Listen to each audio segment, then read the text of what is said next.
Chicago Tonight, Black Voices is made possible in part by Fifth Third Bank and by the support of these donors.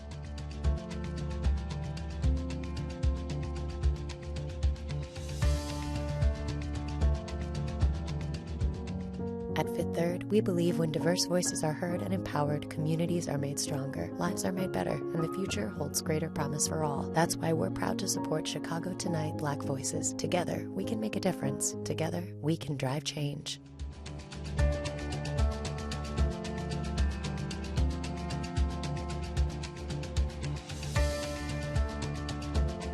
Good evening and welcome to Chicago Tonight Black Voices. I'm Brandis Friedman, and thanks for sharing part of your weekend with us.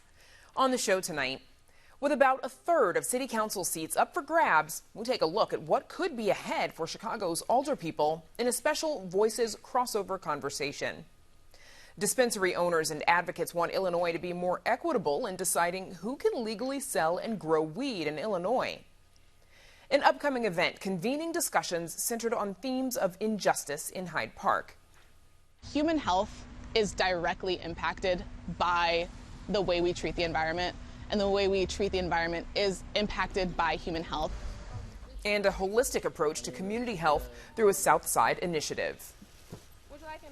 First off tonight, for aspiring alderpeople, the next city election presents some wide open country.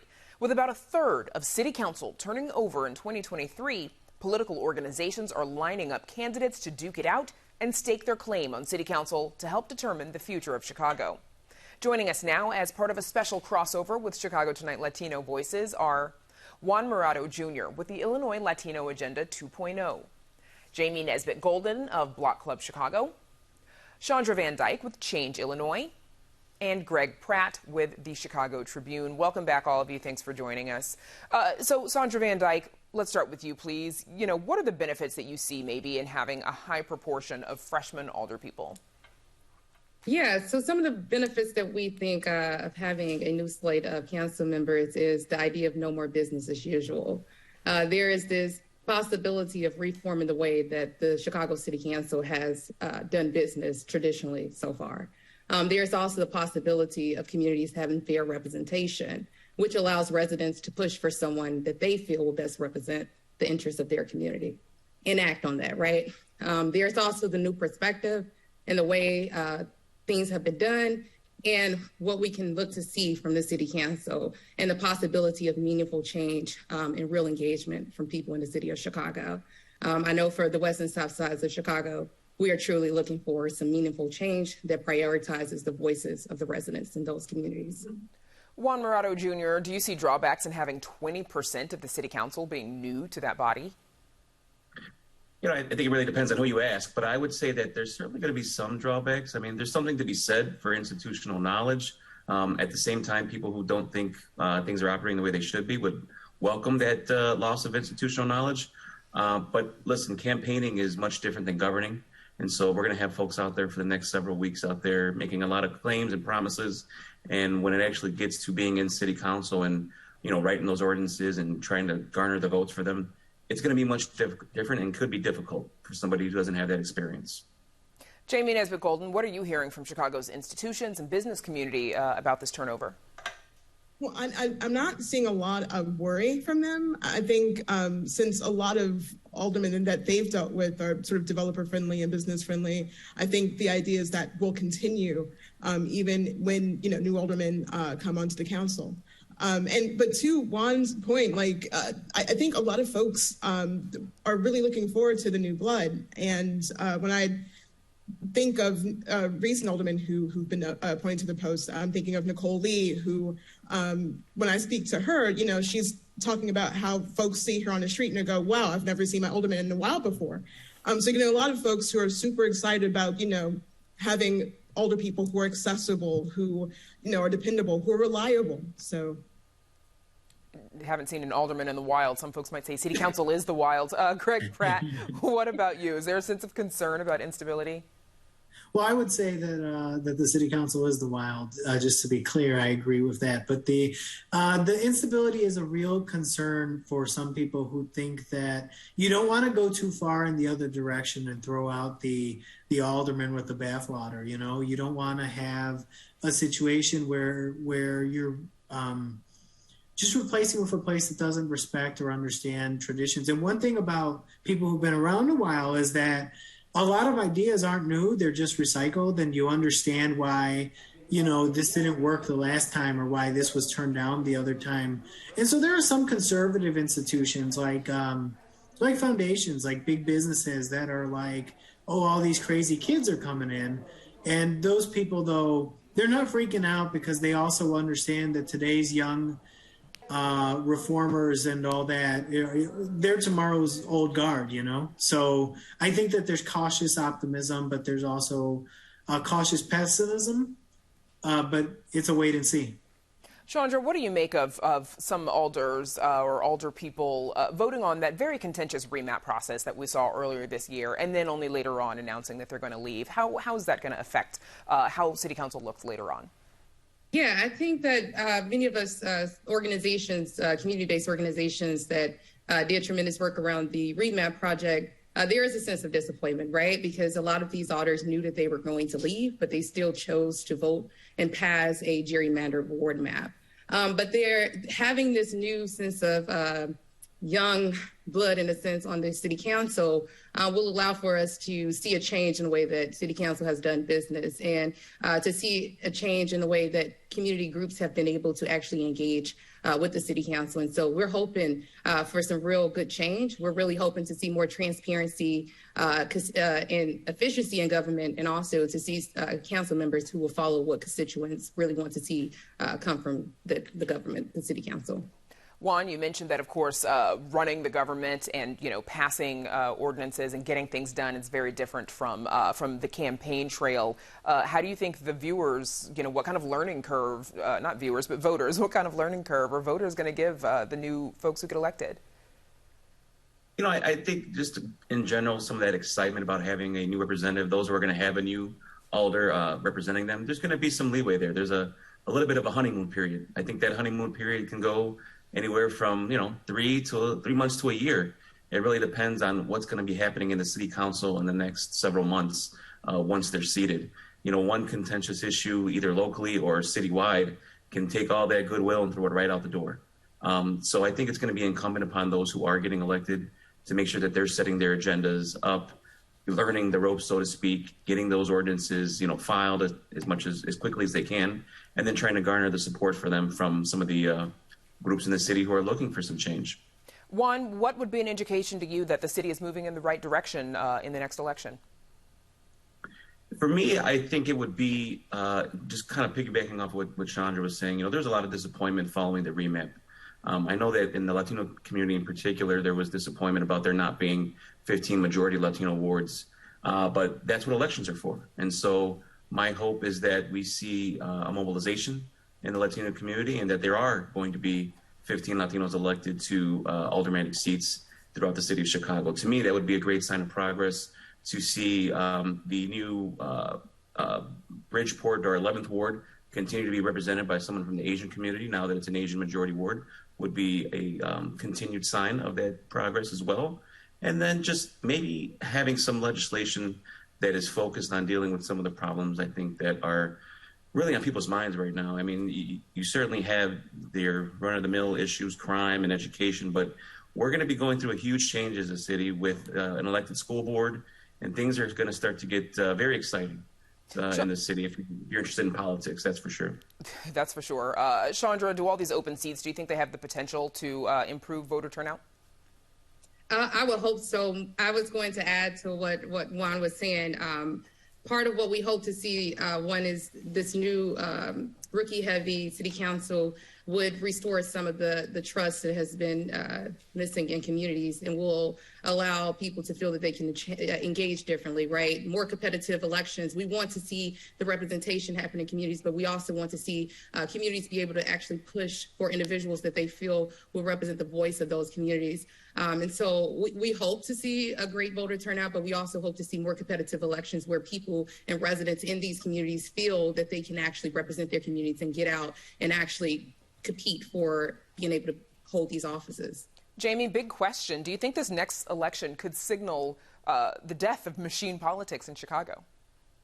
I think a lot of people hope so. I think it's really interesting that this is the most progressive the council's kind of been in recent years. We're having conversations that we didn't have a decade ago about police reform and education and things like that. So, and as far as candidates go, like I'm seeing a lot of folks who kind of go, lean left of center sort of enter the contest. So it's going to be really kind of interesting to see how the makeup of the council goes with this upcoming election, because I do think more progressives will be part of, will become part of the council, but they'll still have to contend with a very center Lightfoot, I think, if she wins re-election. Conversation we'll have again in February after the election when we see how it all shakes out. That's where we'll have to leave it now for this special crossover conversation in conjunction with Chicago Tonight Latino Voices.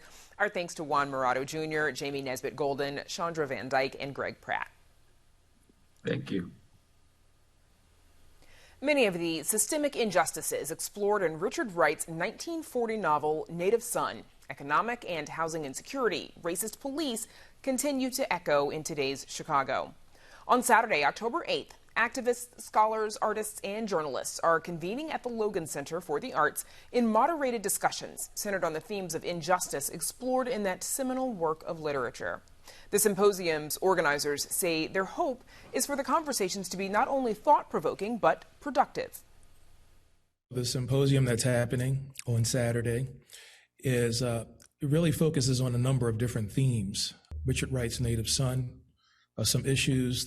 My entire project is all in conversation with that novel. Many circumstances inside the novel which still have present histories today. So we started talking about what it would look like to build something to be connected to the performances themselves that would allow people to come together and talk about some of these kind of intersecting cross-sectoral issues, systemic issues of injustice. Certainly one of those themes is the idea of home. What does it mean to be at home? The idea of displacement from home.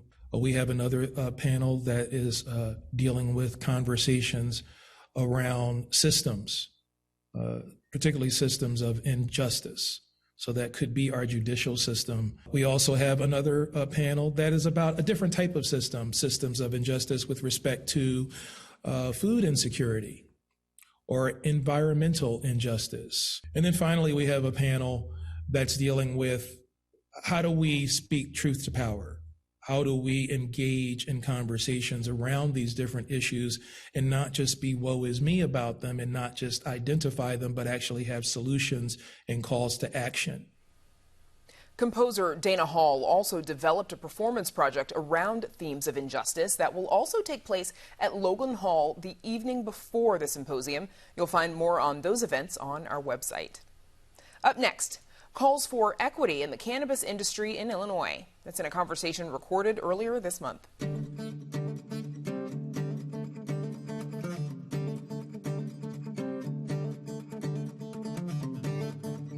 It's been over 2 years since Illinois signed what's considered one of the most equitable laws to legalize the use of cannabis. And even though just last month the state issued a second round of conditional dispensary licenses, some advocates say the state is still making it harder for social equity applicants to build and grow their cannabis businesses.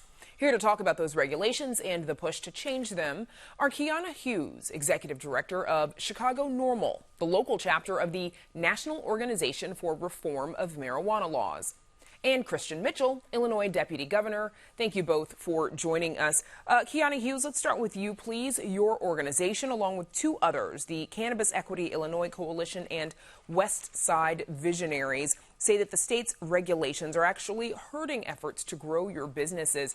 Tell us how, please.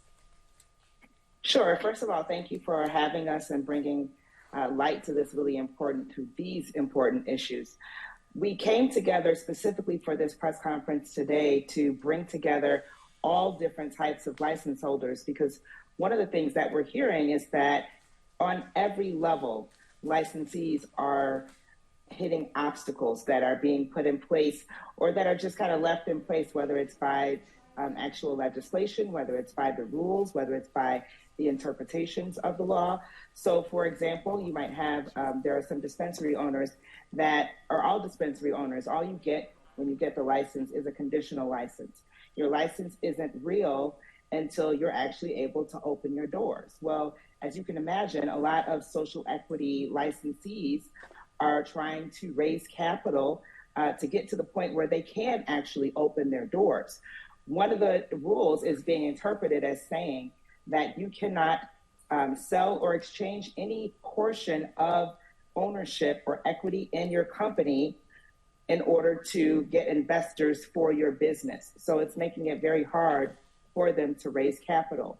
You have people on the craft grow side who are having a hard time being able to raise capital to just outfit a 5,000 square foot canopy space with the potential to grow to 14,000 square feet in the future. We're hearing a lot where they're saying, investors are saying that's not enough, or that will not be lucrative enough, or you will not be able to produce enough cannabis to really be competitive in this market at such a low canopy space. Why should we have to wait and apply for extensions 3,000 square feet at a time? And really, I don't even know that there is a mechanism in place to ask for that or allow that if you were in a place to get it. But why should we wait for that? Yes. So it sounds like some barriers you're saying that you believe the state has erected different ways. I want to get Deputy Governor Christian Mitchell in on this. What do you say to some of those concerns, Deputy Governor? Yeah, first of all, thank you for having me, and thanks to Kiana for being willing to talk about this. I think I'd say a couple things. First of all, owner member equity is multifaceted. So we've already got $112 million in tax revenue being returned to communities hardest hit by the war on drugs, and more than 800,000 convictions or arrest records that have been expunged, giving folks a new lease on life. But to get right to the business side of this, I'd say a couple things. First of all, we're just seeing some of these agenda items for the first time today from the sheet we're able to obtain that folks were handing out at the presser. And there are things that the administration has already publicly said we support, right, that require legislative change. We believe that going to 14,000 square feet of canopy is a good idea. We've signed on to that. We believe that making sure that badging is consistent across categories is a really good idea. We think those are good things. They require changes in the law, not just the governor's pen. To the thing that was just being discussed relative to principal owners, we're hearing two different sides of this. On the one hand, you've got owners who are saying, hey, we want to change principal officer so we can raise capital right now because we need it. On the other hand, you have pretty much an equal number of folks saying, hey, wait a second. We've got principal officers who have been holding this for a couple of years. They're people of color. We want that growth in this industry. What we don't want is some of these predatory folks who are coming in and saying, hey, I'll give you some cash, but you've got to give me a majority stake in your business. Do we have to rescore that license now? Is that true social equity if now a majority person has bought in, has the stake, and now is saying I'm a social equity license because this person who originally had the license is a conditional holder? These are all nuanced debates that we need to have. My office door is open, as is the governor's. Our phone lines are open. There are multiple members of the coalition who have contact info for us. We got to sit down and have a nuanced conversation about this and the future of social equity in the dispensary and craft grow space. Kiana, what's been the impact of some of these regulations? I imagine folks have spent a lot of time and probably money up to this point to still find themselves limited. Well, if you think about it, it's been 3 years. We were supposed to get these licenses. Well, it's been 3 years since we applied. It's been 2 years that we were supposed to get the licenses back in 2020. A lot of people didn't get their licenses until 2022, especially when you're talking about some of the dispensary licenses and that. So they have already spent copious amounts of money, tens of thousands of dollars, just to keep things going in the meantime.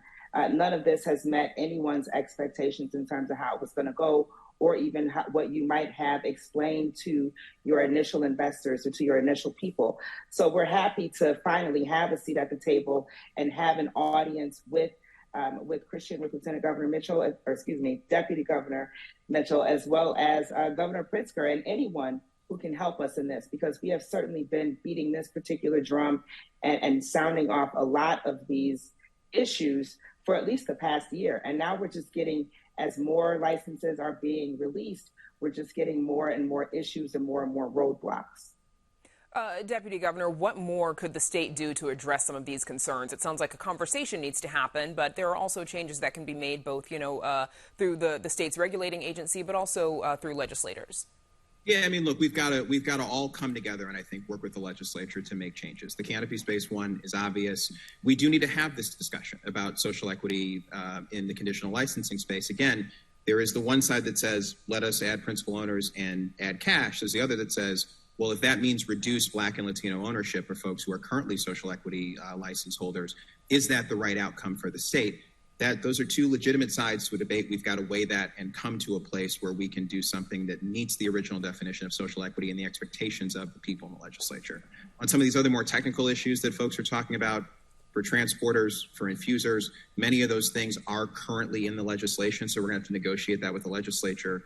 But again, like, our office door is open. We are ready to have that conversation. In the meantime, we're going to continue working with DCO to get loan funds out to some of those owners who qualify for social equity loans that will help with the liquidity issue immediately. We are working on that now. We just had a meeting about that today. So we're going to continue doing everything we can from the administrative side to keep pushing these things through and out and be helpful. And we want to work with our partners like Chicago Normal and others to address some of these more complicated issues in a way that makes sure that we can get everything moving so that we are meeting the expectation of the cannabis industry in the country. More work to be done. It sounds like we'll be hearing from all of you after you've had the chance to get together and discuss it on your own. For now, we'll have to leave it there. Kiana Hughes and Illinois Deputy Governor Christian Mitchell, thank you for joining us. Thank you.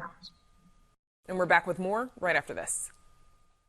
Don't ever miss Chicago Tonight. Subscribe to our podcast. Get a daily download of our show delivered to your desktop or mobile device. Go to WTTW.com/Chicago Tonight Podcast and subscribe. A career development initiative has taken root on Chicago's South Side for young people who want to improve the health of their community. Now, in its fourth year, the Imani Green Health Advocates Program offers professional training to interns interested in pursuing careers in community health or conservation health. The program is a collaboration between several organizations, and it operates on the principle that keeping the environment healthy goes hand in hand with keeping ourselves healthy. Producer Erica Gunderson recently brought us this story. Here's another look. My favorite trees are catalpas because the leaves are so big and they're heart-shaped. I really like this tree called Ohio Buckeye. I also like this tree. It's called a pawpaw tree. My favorite tree is a ginkgo tree, even the smelly ones. I think they're so pretty. They look like fans in the wind. On a leafy street in the Pullman neighborhood, Asia Gilbert coaches a team of interns doing checkups on parkway trees. We're the public relations team for Chicago street trees, essentially. Typically, we spend our days assessing street trees along Chicago parkways and logging their health metrics. The team is part of the Imani Green Health Advocates Program, a career development initiative that comprises 2 cohorts of interns, each with a different focus. The Conservation Health cohort trains its interns in managing tree health and offers tree care free of charge in the Southside communities where it operates. A lot of people on the South Side, they don't like their trees because they think, oh, it's gonna, ruin their pipes, or they think that it drops a lot of leaves. And there was this one lady, and she was saying how raccoons climb up the tree and they get into her attic, which is true. But there's also a lot more benefits that I think aren't noticed or known about. So I think that we also really help by educating people. The South Side is a heat island, which just means that there's no trees to cool it off. So it's significantly hotter in the summer than the rest of Chicago, like the North Side, where there's a lot of beautiful trees. It also sequesters carbon in the atmosphere, which lowers air pollution. It also helps with stormwater runoff. And they also provide a lot of mental health benefits, which I think people often forget about. Once you actually get down to the nitty-gritty details of it, a lot of people change their mind and they're like, oh, I didn't even realize that my electricity bill is actually lower because I've got this gorgeous oak tree in front of my house. The second group works to improve community health through programs like Food Pharmacy, which twice a week distributes fresh food to people with chronic illnesses like hypertension and diabetes. Patients are able to sign up through their doctor if they're experiencing food insecurity. We see a lot of patients who are either have to make a choice between their medication or eating. So we're here to kind of break that barrier. Like their counterparts in conservation health, the community health interns believe the personal connections they make with people will affect lasting change. I think you can reach more people with public health rather than just saying different big medical terminology. The food pharmacy helps people better understand those terms and how to prevent those things that can hurt them later on in life. So I think it's more of a conversation rather than just giving you a packet of information. And they say working towards both environmental health and community health creates a natural connection. The environment is facing so many different problems right now, and it's going to immediately affect the health of people of color in low-income areas. So I think joining them together really helps us better understand that environmental health is always tied with human health. For Chicago Tonight, Black Voices, this is Erica Gunderson. And you'll find more on Imani Green Health Advocates on our website. And that's our show for this weekend. If you're watching us on Saturday night, know that you can also catch Black Voices and Latino Voices on Sundays beginning at 10 p.m. And join me and Paris Schutz next week at 7 on Chicago Tonight. Now, for all of us here at Chicago Tonight Black Voices, I'm Brandis Friedman. Thanks for sharing your weekend with us. Have a good night.